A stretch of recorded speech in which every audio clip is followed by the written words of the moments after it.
ikot ng itlog. Very good. Ngayon, sabihin mo nga sa akin, para saan ba to? Yan ay training para sa hand movement mo. Para masanay ka sa pagsalok ng mga palaman sa mga pandekoko, pandelimon, at pandekakaw. Ah, 그런 사람이 ikot. 떠나가네요. 그 사람아 Kamusta ka, nanay? Ako, ito, ayos lang. Nagtatrabaho ako ngayon dito sa isang bakery, ang Lucky Bake Shop. 삼켜버린 듯이 깊은 한숨이 나의 발걸음 위로 Alam mo ba, Nay?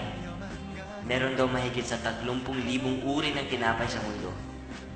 Pero, konti pa lang ang alam kong gawin. 다시 눈을 뜨면 하루만큼 멀어지는데 Nag-aaral lang kumuha ng putok, bitso-bitso, pandilimon, pandikakao, pandibomba.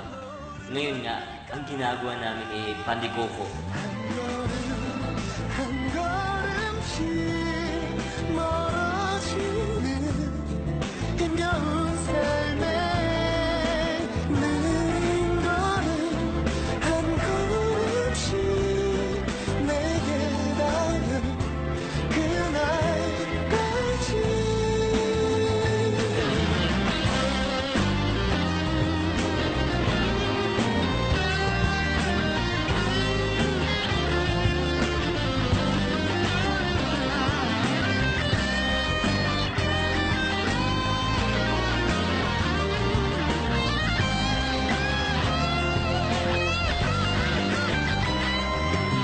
묻기 어린 너의 눈빛에 살아나고 다시 눈을 뜨면 하루만큼 멀어지는데 문득 돌아보면 여전히 난 제자리 걸음 언제쯤이면 너를 만날까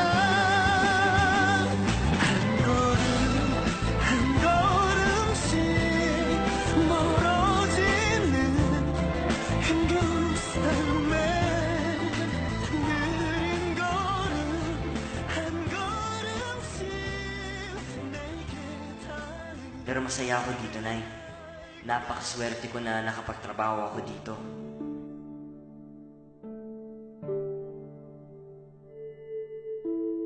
Nakakaipon na rin ako, Nanay. Makakapaglagay na ako ng ad sa dyaryo para hanapin ka.